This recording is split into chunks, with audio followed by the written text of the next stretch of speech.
ओम श्री गणेशाय नमः। श्रीमन्नारायणीयम्। ओम श्री कृष्णाय परब्रह्मणे नमः। दशकं 38 श्लोका 9। जाता तदा पशुपसद्मनि योगनिद्रा निद्रा विमुद्रितमथाकृत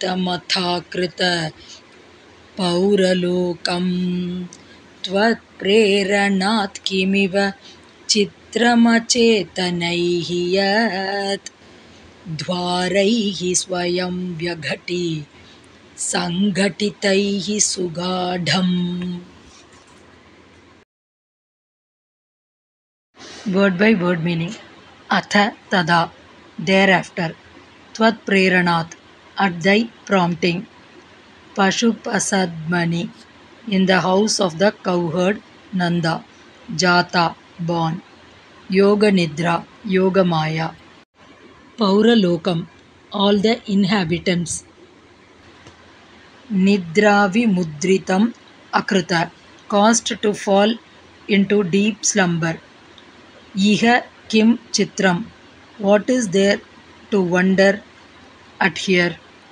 Yat, when. Sugadham Sanghatitaihi, very well secured, locked. Achetanaihi Dwaraihi, the inanimate doors. Swayam Vyagati, opened by themselves. Full meaning. Thereafter, Yogamaya, who was born in the house of Nandagopa, at thy prompting, caused all the inhabitants of Gokula to fall into a deep slumber. What is there to wonder at in this?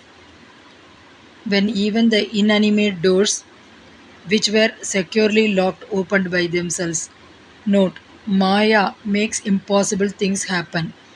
Aghatita Ghatana Patiyasi Maya. Shankara's Maya Panchakam. Om Tat Sat.